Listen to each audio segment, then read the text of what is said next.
믿음과 소망을 담아내는 장례식. 오늘 말씀 제목입니다. 여러분 아시는 대로 이제 다음 주가 종려주일, 또 종려주일과 고난주간이 지나면 부활주일이 다가옵니다. 종려주일, 고난주간, 부활주일을 앞두고 제가 3월 한 달 동안 죽음에 관한 설교를 시리즈로 계속 해왔는데 오늘 이제 네 번째이고 마지막입니다. 오늘까지 죽음 설교를 하고 나서 다음 주 고난주간, 우리 예수님의 고난과 또 부활에 관해서 설교를 이어서 하도록 하겠습니다. 사람에게는 출생이 중요하고 죽음도 중요한데 죽음 이후에 장례식 또한 그 사람의 믿음과 소망을 또한 가치관을 고스란히 담아내고 있습니다. 우리 성경에서도 보면 사람의 죽음에서 출생에서 죽음, 장례식까지 모든 이야기를 다 성경이 다루고 있는데요. 구약 성경의 첫 번째 책은 창세기잖아요. 창세기는 하나님이 세상을 만들고 또 사람을 지으신 이야기부터 시작해서 창세기 마지막 50장에서는 야곱이 죽고 장례를 치른 이야기와 창세기 50장의 끝은 요셉이 죽은 이야기로 끝이 납니다. 그 중간에 창세기 5장을 보면요, 아담부터 노아까지 많은 사람이 태어나서 몇 세의 자식을 낳고 그리고 몇 년 더 살다가 죽었더라. 또 어떤 사람이 몇 살에 태어나서 몇 살의 자식을 낳고 몇 살에 죽었더라. 그래서 이 많은 사람들 다 끝에 죽었더라 이렇게 이야기가 끝이 납니다. 그런가 하면 신약의 첫 번째가 마태복음이잖아요. 마태복음 1장은 무슨 이야기 시작하는지 아시죠? 예수님의 탄생 이야기로 시작해서 마지막에 예수님이 십자가에 죽은 이야기로 끝이 나요. 물론 창세기하고 다른 점은 죽음 이후에 예수님의 부활 이야기가 한 장 더 덧붙여져 있는 것이 다른 점입니다. 장례식에는 그 시대의 사회상이 고스란히 담겨 있을 뿐 아니라 그 고인과 유족의 믿음과 소망이 고스란히 담겨 있습니다. 그래서 오늘 설교 제목은 믿음과 소망을 담아내는 장례식이에요. 근데 우리가 현재 불신자 말고 교인들이, 성도들이 하고 있는 장례식도 이렇게 보면 그 안에 여러 가지 이교적인 요소, 미신적 요소와 불합리하고 의미 없는 요소가 너무 많이 담겨 있어요. 이것이 고려부터 쭉 오던 장례식이 어느 날 예수 믿으면서 기독교화 한다고 바꿔놨는데 있는 거기다가 기독교 옷만 갖다 입혀놔가지고 내용은 여전히 유교고 불교고 미신이고 이렇게 돼 있는 것이 많이 있는데 우리 장례식에서 정말 신자로 평생을 살았고 또 우리가 현재 신자로 살고 있는 우리 가족 중에 누군가가 돌아가시고 한다면 교회가 이 모든 장례식 요소도 우리의 믿음 고백을 담는 것으로 내용을 바꿀 필요가 있습니다. 그래서 오늘 현행 장례식에서 있는 이런 미신적 요소, 문제적인 요소가 뭔지 좀 짚어드리고 바람직한 신자의 장례식이 어떤 것인가 이런 것도 좀 정리를 할 필요가 있습니다.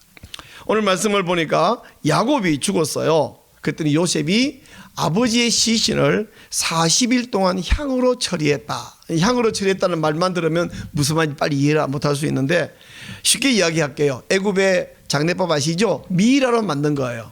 시신을 미라로 만드는데 40일이 걸렸습니다.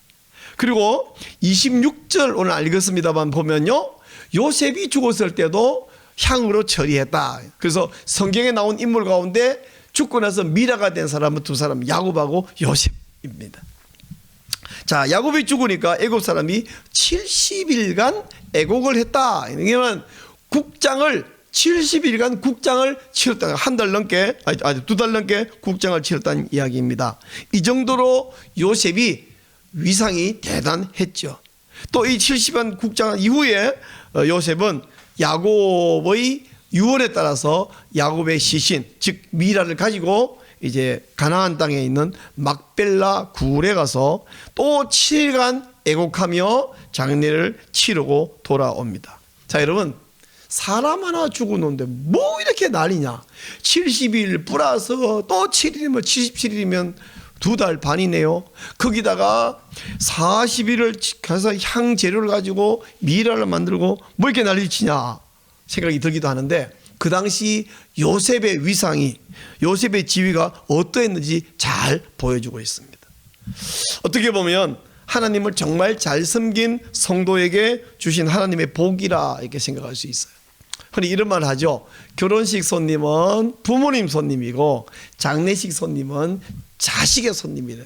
어제도 제가 우리 친구 목사님의 아들 결혼식을 다녀왔는데 사실 그 아들은 얼굴도 몰라요.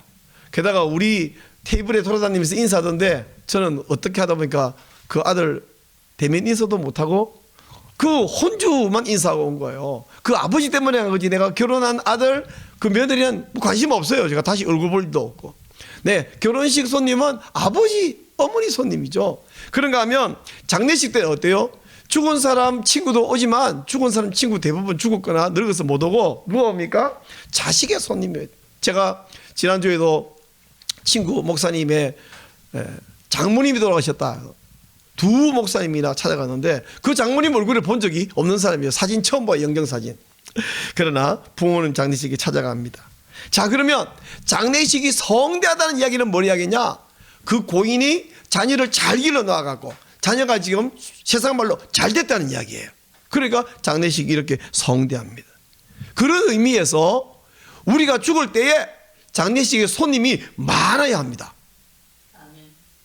무슨 말인지 이해를 못합니까? 손님이 많다는 얘기는 내 자녀가 세상에서 인정받고 영향 있고 잘 자라고 잘 성장했다는 얘기거든요. 그런 의미에서 우리 아들들 아직 뭐 장래가 내일 모레가 아니고 언젠지 모르는데 어쨌든 집사님, 우리가 언제가 죽을 때에 장례식에 손님이 많고 성대하기를 축복합니다.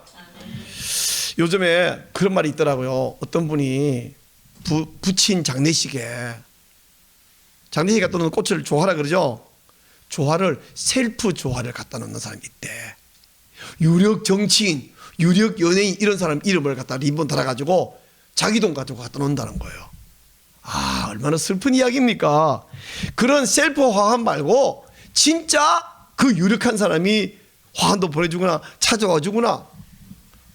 우리 장인 장례식에 우리 용인 시장님 화환 보내주셨더라고요. 사람들이 지나도 이 시장님 보내줬나 이렇게 볼 수 있도록.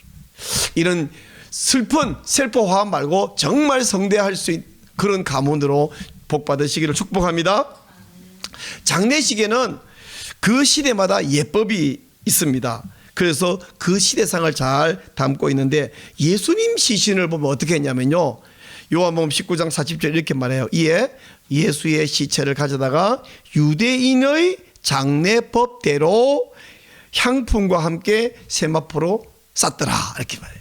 우리는 막 이 수입해가지고 7번 꽁꽁 묶어가지고 관성에 넣고 이렇게 뚱 닫아 버린다면 유대인들은 향품과 함께 세마포로 이렇게 동동동동 감는 방식으로 싸는 그렇게 예법이 있습니다. 야곱의 장례식은 아주 특별하죠. 애굽 장례식 방식대로 40일간 미라를 만들었고 70일간 국장을 치렀습니다. 근데 여러분 이게 굉장히 특별한 일이잖아요. 이것보다 더 특별한 일이 야곱의 장례식에 있는데 그게 뭐냐? 이렇게 40일 미라 만들고 70일 국장 그 다음 사건이 훨씬 더 특별해요. 왜 특별하냐? 자 보세요. 요셉이 아버지 시신을 그렇게 미라로 만들었으면 그 다음에 어떻게 하는 것이 자연스러우냐면요. 애굽의 장례 문화가 엄청나게 발달되어 있습니다. 미라로 만드는 것부터 시작해서 여러분 피라밋이 그런 미라를 보관하는 용이다. 어느 말이 학설이 맞는지. 근데 이게 일반적으로 알려진 이야기인데 아니면 피라미드를 만들지 않으면 또 아주 화려한 무덤을 만들 수 있거든요. 애굽에 그런 그 왕들의 무덤만 질비하게 있는 계곡이 있는 거 아시죠? 그 가운데 많은 것이 도굴됐다가 하나가 도굴이 안 되고 다행히 잘 보존되어 있는 것이 1992년에 이제 발굴이 됐어요. 도굴이 아니라 발굴이 정식으로 됐는데 여기 나온 것 여러 가지 중에서 보니까 이 파라오를 뜻하는 이 황금 마스크 그리고 황금관. 여러분 우리 보통 관은 다 나무 오동나무가 뭐 우리나라인데 황금으로 관을 만들고 거기 미라를 넣는.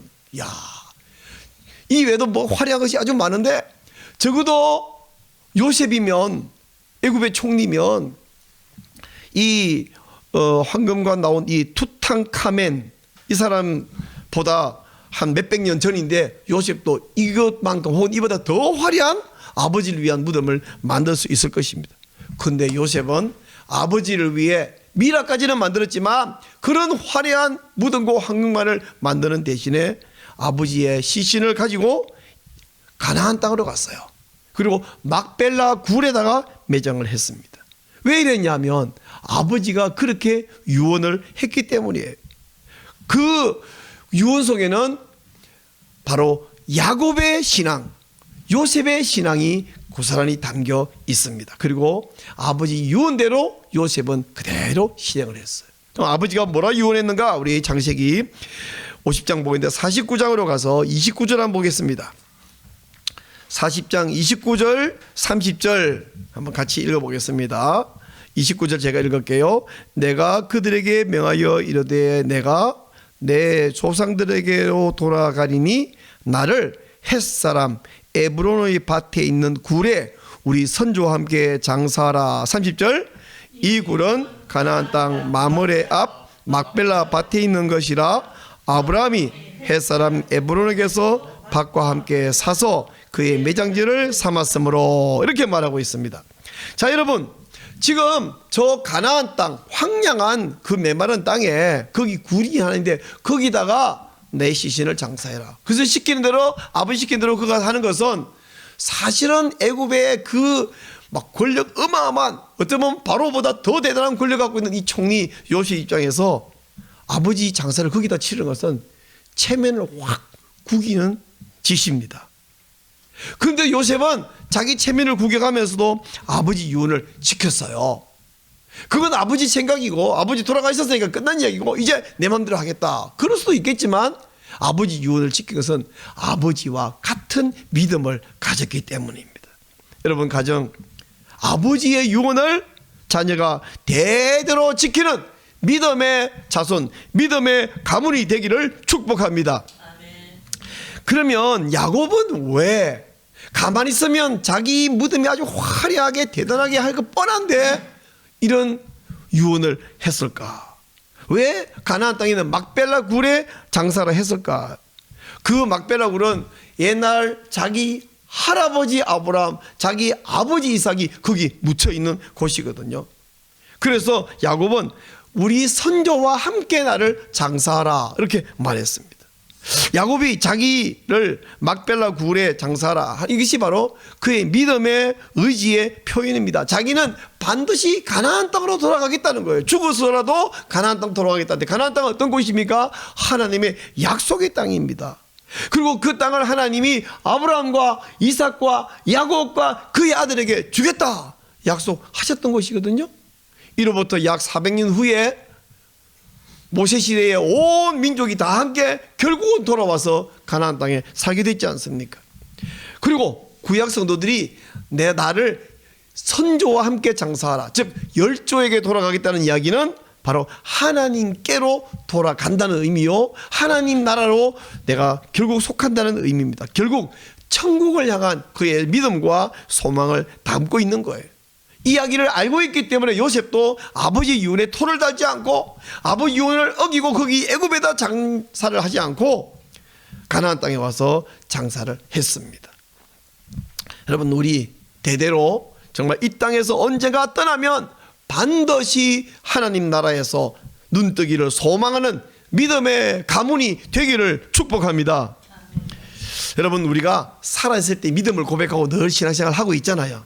그렇다면 죽어서도 장례식을 통해서도 우리의 믿음이 고백되어야 되고 우리의 소망이 드러나고 표현이 되어야 합니다. 왜냐하면 장례식이라고 하는 것은 믿음 안에서 우리의 삶을 재해석하는 예식이다. 어떤 교수님이 이렇게 말했어요. 장례식은 믿음 안에서 삶을 재해석, 다시 해석하는 예법이다, 예식이다.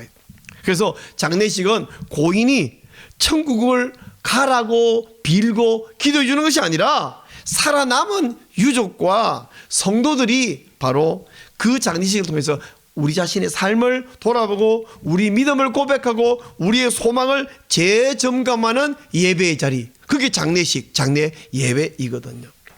사람들이 흔히 누가 돌아가시면 하나님이 데려가셨다, 혹은 하나님이 부르셨다, 비슷한 말 같은데 부르셨다는 좀 괜찮은데 데려가셨다라고 하면 싹 조금 곤란해. 왜 곤란하냐면 하나님이 데려가셨다 그러면 어떤 오해를 받을 수 있습니까?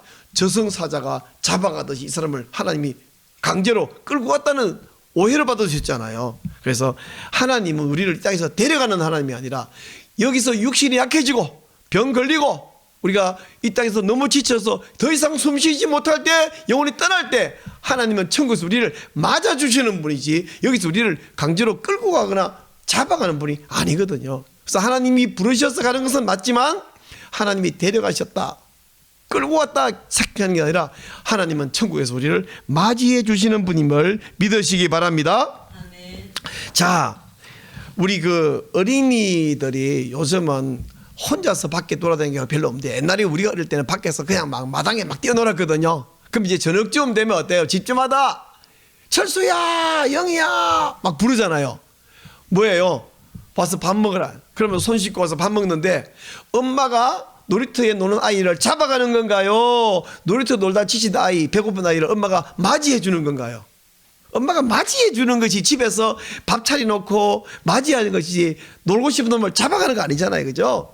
그래서 더 놀고 싶지만 더 놀고 그만 놀고 지쳤다, 너 배고프잖아, 들어와라. 저는 하나님은 우리를 맞이해 주는 분이다. 따라하세요. 하나님은 천국에서 우리를 맞이하신다. 우리를 맞이하신다. 이 땅에 그만 살아라고 잡아가는 분이 아닙니다. 맞이해 준다. 이렇게 바르게 이해하시면 좋겠어요. 우리 장례식에는 통상 4번의 예배가 있습니다. 임종 예배, 입관 예배, 발인 예배, 하관 예배, 이렇게 통상 4번의 예배가 있는데, 다시 말하지만 고인을 위한 예배가 아닙니다. 고인은 끝났어요. 천국 가셨어요. 이미 60만 남아있어요. 이것은 어디까지나 유족을 위한 예배요, 지인들을 위한 예배요, 우리가 남아서 천국을 소망하는 그런 예배. 그러므로 이 장례식은, 특별히 신자의 장례식은 핵심이 뭐야? 영생과 부활 소망. 따라해보세요. 영생과 부활 소망. 이미 고인은요, 그분이 뭐 아무리 힘이 세고 대단한 분 상관없습니다. 물리적인 공간을 초월했고 시간을 초월했어요. 그래서 벌써 떠나서 하나님 나라 잔치에 나군에 이미 참여하고 있습니다. 그러므로 장례식은 우리 신앙 공동체, 즉 교회가 유족과 고인을 이제 하나님 앞에 맡기면서 위로하면서 믿음과 소망을 경험할 수 있도록 사랑을 베푸는 그런 예식, 그런 예배가 장례 예식입니다. 자, 이런 의미에서 생각해 보면 우리가 하고 있는 장례식에서 개선해야 될 요소들이 또 미신적, 비성경 요소들이 많은데 그중에 몇 가지만 좀 짚어드릴게요. 오늘 그 이야기를 세미나하는 시간이 아니고 설교 시간이기 때문에, 첫째, 버려야 할 단어가 미망인이라는 단어가 있어요. 미망인. 고인의 부인을 미망인이라고 하는 것은 굉장히 고상하게 들을 수 있지만 그건 무지막지한 말이에요. 왜 무지막지하냐면 미망인은 아직 안 죽은 사람이라는 뜻인데 이게 어디서 나오냐 찾아봤더니, 여러분 옛날에 순장이라고 하시면 순장, 왕이 죽으면 부인들과 막 궁녀들과 막 다 같이 묻어버린 거예요. 살아있는 놈을. 그게 순장인데 50명씩 묻었다는 거예요. 김훈 씨가 쓴 소설 현의 노래, 거기 보면 그 옛날 가야 시대의 순장에 관한 이야기가 자세하게 돼 있어요. 살아있는 사람을 갖다 묻는 거예요. 그러니까 이 사람이 남편 따라 죽어야 되는데 아직 안 죽은 사람, 이게 미망인이야. 그렇게 생각하면 사람 보고 미망인이라고 무슨 무지막지한 끔찍한 표현이죠. 미망인이라는 표현 쓰면 안 됩니다. 그럼 뭐라 부르냐? 그냥 유족이라 하면 되죠. 부인도 유족, 자식도 유족, 유족이라 하면 되지. 유가족 그러면 되지. 미망인 이런 표현은 버려야 됩니다. 또 한 가지 버려야 될 게 뭐냐면 사무제, 이 말도 버려야 됩니다. 사무제 어디서 나오냐면 유교에서 장례를 치르고 돌아와서 첫날 드리는 예배, 예배가 아니죠, 제사. 예배가 입에 붙었어요. 첫날 와서 고인을 향해서 드리는 제사, 그걸 초우라고 그래요. 그 다음날 또 제사 드리는 제우라고 그래요. 세 번째 날 예배란다. 입에 붙었어. 제사를 드리는 것이 사무예요, 사무. 그러니까 제3일째 드리는 제사, 사무제. 근데 우리가 초우든 제우든 그런 거 없잖아요. 제사 안 하잖아요. 근데 사무제, 그건 사용하는데 3일째는 주로 이제 성묘를 가지고 첫 번째 성묘, 무덤이 제대로 잘 돼 있는지 그래서 사무제라 그러지 말고 그냥 첫 성묘. 그것도 꼭 세 번째 날 가야 필요가 없어요. 오늘 장례치는데 내일 가보시면 내일 가면 되지. 세 번째 날 가면 또 가면 돼. 그 다음 또 가면 되지. 그러나 사무제 그런 발표 그냥 통상 세 번째 날 가본다. 그것을 첫 성묘 그렇게 부르면 되지. 사무제 그런 말 쓰면 안 됩니다. 그런가 하면 불교에서는 사람이 장례를 치고 나면 죽은 날부터 시작해서 7일마다 불공을 들여다가 7번 불공을 들이면 그걸 49제라고 해요. 우리는 하고 있지도 않지만 49제, 우리가 7일 7일 해서 7주간 공을 들이는 그런 49제 이런 표현들도 우리는 다 버려야 됩니다. 자, 이런 미망인 뭐 사무제, 49제 이런 용어도 버려야 되지만 이런 용어 외에 장례식에 보면 의미가 없거나 잘못된 요소들이 많이 있습니다. 한 가지 간단한 예를 들면 제가 신앙생활 잘하던 분의 장례식에 딱 가면 빨리 가봅니다. 왜 빨리 가냐면 빨리 안 가면 이게 뻔해요. 가보면요 촛불을 다 양쪽에 켜놨어요. 왜 켜냐 모릅니다. 그냥 장례식장에서 켜줘요. 이렇게 굵은 초를 켜줍니다. 그리고 한가운데는 향을 이렇게 딱 하더라고요. 이 촛불을 왜 켜냐면 고인이 저승길을 잘 가도록 밝혀준다는 거예요. 여러분, 아니 우리 영혼이 저승길 가는데 천국에 가는데 이 촛불 켜주면 잘 이거 빛을 갈 수 있겠어요? 그거조가 되겠어요? 어마어마하게 밝은 랜턴 켜줘야지. 아니 영혼이 그 촛불 밝혀가지고 저승길 갑니까? 어이없는 소리입니다. 그런가 하면 조문객들 중에서 불신자들이 오면 향을 갖다가 그 촛불에 붙여가지고 갖다가 바치는 것은 이것은 향을 바치는 것은 죽은 사람이 홀령이 됐다. 여러분 홀령이 떠돌아다니는 게 아니잖아요. 이미 천국 갈 분은 천국 갔고 믿음 없는 천국 못 가는 분은 지옥에 떨어졌습니다. 그러므로 그리고 비용도 아까워요. 그 초 그거 조금만 가져놓고 비싸게 받습니다. 다 그 장사 속입니다. 저는 바로 가서 이거 초 치우세요. 아예 켜져 있으면 끄라고 그러는데 한번 켜기만 하면 비용 다 받습니다. 우리는 초와 향을 처음부터 거부해야 되고요. 고인에게 우리가 향을 안 피운 대신에 뭐합니까? 국화를 갖다 바치는데 여기 사실은 우리가 늘 하고 있습니다. 저도 하고 있습니다만은 이 고쳐야 될 문제가 많은 거. 왜 문제가 많냐? 기독교 장례에 앞장서고 있는 송기론 목사님이 이 부분을 많이 연구도 하고 글도 쓰고 발표하고 또 하이패밀리 장례장에서 정말 앞서고 있는데 어떡하냐? 이 흰 국화는 일본 황실을 상징하는 꽃이라는 거예요. 일본 황실 꽃을 바치는 일이 어디서 받겠어요? 일제시대 잔재예요. 우리가 일제시대 잔재 어떤 용어 잘못되고 고치자고 얼마나 많이 이야기합니까? 요즘 뭐 태양의 옆에 이렇게 방사선 그린 것만 나오면 이거 뭐 우길기 상징한다 막 이런 거 버리자 이렇게 하면서 일본 황실을 상징하는 국화는 계속 쓴다. 이 생각이 없는 거죠. 몰라서 그렇죠. 심지어 위안부 할머니 장례식에도 일본 황실을 상징하는 국화를 바친다. 이 얼마나 모순됩니까?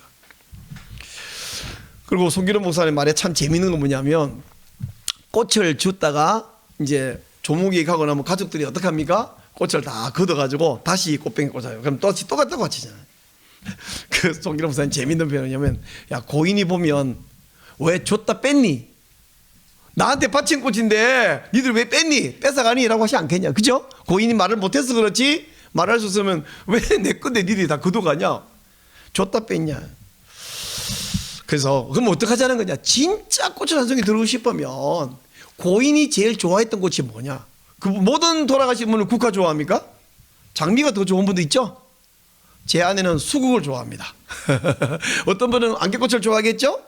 그러면 고인이 제일 좋아했던 꽃이 뭐다 하고 그 우리 부부장 보낼 때 고인이 제일 좋아한 꽃은 수국입니다. 그러면 어디 가서 수국 한 송이 사와갖고 그렇게 수국을 좋아했다면서요. 이렇게 바치면 의미가 있겠지만 그 입구에서 저는 국화꽃 일본 황실을 상징하는 이게 뭐냐는 거예요. 차라리 안 하고 말지. 그래서 헌화하는 것도 사실은 이 분양하는 거하고 달리 하고 있습니다만 이게 뭐예요? 분양 못하게 하는 것이 국화 바치는 거예요. 이 일본 잔재의 표현입니다. 또 한 가지 생각해 볼 것은 뭐냐면 영정사진인데요. 우리 보통 사진에다가 사람이 돌아가시면 어떻게 합니까? 이렇게 근데요 왜 이렇게 하는지 이 띠를 왜 두르는지 아는 사람이 있어요? 아무도 없어요. 근데 우리 송기론 목사님 재밌는 사람이 이렇게 하면 어떻게 되냐. 네모 입구자에다가 사람인 자를 더하면 가둘수, 죄수라는 수가 돼요. 그래서요, 이 사진을 보면서 죄수, 가둘수 자를 떠올리는 분이 얼마나 많은지 모르는데 송기룡 목사님 표현은 왜 죽은 사람을 죄수로 만드니? 왜 영정사진에 띠를 들어야 되는지 아는 사람이 있습니까? 제가 만나본 중에 아는 사람이 아무도 없어요. 어떤 문헌에 이게 왜 필요하다고 설명한 걸 아직은 발견 못했어. 어디 있는지 모르겠는데 오히려 흉측해요. 멀쩡한 사람 돌아가셨다고 죄수 만드는 이런 짓 하지 말고. 그럼 거기는 어떻게 하는데 그런 거 아니에요. 이거 안 하고 그냥 사진 두면 되잖아요. 멋있는 사진. 아주 대형 모니터에다가 고인 사진뿐 아니라 고인과 가족의 화목했던 아름다웠던 장면들을 순차적으로 이렇게 사진이 짝각 넘어가게 해서 그래서 이렇게 고인도 보고 가족도 보고 이렇게 하도록 만드는 거예요. 뿐만 아니고 이 영정사진을 옛날에 유교적인 상황에서 요즘 가족이 뭐 자식을 안 낳는 집도 있고 한 명 낳고 두 명 낳고 이러잖아요. 낳다 보면 딸만 둘 있는 집 있고 아들이 없는 집 많은데 여자, 딸, 어머니, 아버지 영정사진 들 수 있어요? 없어요? 못 들게 합니다. 그럼 어떻게 해요? 내 어머니인데 내 아버지인데 영정사진은 남 불러가지고 들어야 돼. 조카 불러가 들어야 되고 손주 불러 들어야 되고. 왜 내 아버지 영정사진을 내가 못 듣냐고. 내가 장녀인데. 누가 이렇게 정했어요? 몰라요. 그냥 유교적인 사고방식에 늘 하는 거죠. 그래서 이것도 고쳐야 됩니다. 남들이 그 영정사진 딸이 드는 거 아니래요. 왜요? 내가 들고 싶은데요. 이거를 바꾸셔야 된다고 생각합니다. 그리고 진짜 중요한 이야기를 하나 더 이제 마지막으로 하겠어요. 이게 뭐냐면 제가 깊이 연구한 건 아니고 송기룡 목사님이 연구한 바에 의하면 잘 들어보세요. 전 세계에서 장례식에 와갖고 고인의 얼굴을 보지 않고 사진만 보고 돌아가는 일명 비대면 장례식은 우리나라하고 일본밖에 없다고 해요. 다른 나라는 다 오면 고인을 보고 장례에 와서 고인을 보고 조문하고 돌아가는 거예요. 근데 우리는 시신을 딱 돌아가시면 어떻게 해요? 바로 냉장실에 넣어버리는데 송기룡 목사님 표현하면 전쟁시가 아니면 시신 위에 시신이고 시신 아래가 시신인 것은 굉장한 모독이다. 근데 우리는 냉장실에서 차곡차곡 서랍에 넣어버리지 않느냐. 이게 무슨 모욕이며 모독이며. 그리고 저도 제 어머니 장례식 갔다가 입관식 할 때만 가서 잠깐 보여주고 뚜껑 닫아버려. 끝. 얼마 못 봤어요. 근데 요즘은 해외에 사는 자식들도 굉장히 많은 시대인데 해외에서 비행기 맞춰가지고 저 아프리카 쪽이나 남아메리카 쪽에서 급히 이렇게 왔는데 입관식에 맞춰서 못 오면 어떡해요? 자기 어머니 아버지 얼굴도 못 보고 장례식은 왔는데 못 보고 끝나는 거예요. 그래서 어떻게 하자는 거냐. 우리 송기룡 목사님은 어떻게 제안하냐면 이거 수의 입히지 말자. 왜 수의라는 그 비싼 옷 그거 다 장사 속이다. 장례하는 사람들의 입혀서 7번을 꽁꽁 묶고 왜 묶냐 이유를 몰라요. 어떤 유교적 의미가 있는 모양인데 묶지 말고. 작년 9월에 그 엘리자베스 여왕 장례식 기억하시죠? 외국은 어떻게 하냐면 평소에 자기가 입던 옷 중에 제일 깨끗하고 애용하던 제일 예쁜 옷 입히고 얼굴은 메이크업 깨끗하게 해가지고 유족들이 한 번이 아니라 3번이든 5번이든 보고 싶으면 엄마 보고 싶으면 아버지 보면 또 가서 보고 또 다른 가족이 오면 데려와가지고 여기 있다 하고 또 보여주고. 그리고 지인 가운데서도 예단에 이 고인하고 친했고 은혜 입었고 그런 자식의 친구 중에서도 친구 어머니지만 꼭 보고 싶으면 아이고 어머니 예전에 저한테 이렇게 따뜻한 밥도 먹여주고 이렇게 하더니 이렇게 친구 하시군요. 한번 볼 수 있든 보고 싶은데 물론 안 보고 싶은 사람 강제로 보라는 말은 아닙니다. 보고 싶으면 볼 수 있어야 돼. 우린 그게 없는 거죠. 비대면 장례식. 그래서 수의 입히지 말고 평상복 입히고 7번 꼭꼭 묶지 말고 얼굴 뒤집어 씌우지 말고 예쁘게 메이크업해서 가족 지인이 보고 싶을 때는 늘 볼 수 있도록 하자는 것입니다. 그리고 우리 송기룡 목사님 제안하는 중요한 거 한 가지는 지금까지는 그냥 영정사진 안 보고 돌아가는데 메모리얼 테이블을 마련해서 실제로 그렇게 하고 있습니다. 요즘은 이거 다른 곳에서도 많이 하고 있는 것을 제가 보는데 여기다가 고인의 그 큰 영정사진 말고도 조그만 예쁜 사진 또는 그분이 받았던 표창이나 또 이 메달이나 또 그분의 일기 여기는 또 한쪽에는 뭐 굉장히 애용했던 신발인가 봐. 신발을 한 게. 이렇게 해서 이 고인의 어떤 애장품 같은 것과 함께 껴서 이렇게 보면서 고인과 잠시라도 마음의 문의 대화를 나눌 수 있는, 추억하고 기억하고 볼 수 있는.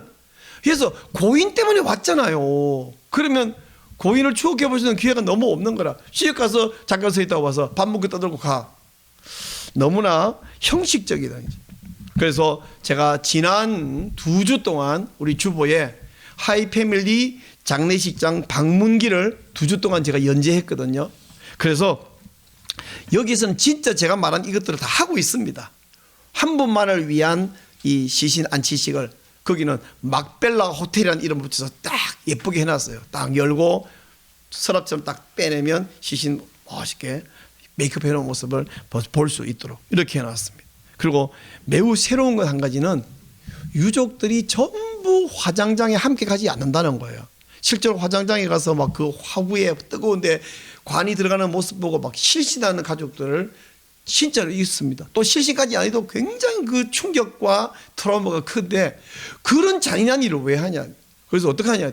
영국 방식. 영국은 어떻게 하냐면 대리인 한 사람하고 가족 대표 한 사람하고만 가요. 그럼 하이패밀리 여기서는 그렇게 막벨라 호텔에 시신 계속 메이크업해서 있다가 이제 화장하러 갈 때는 온 가족이 이렇게 환송을 한대요.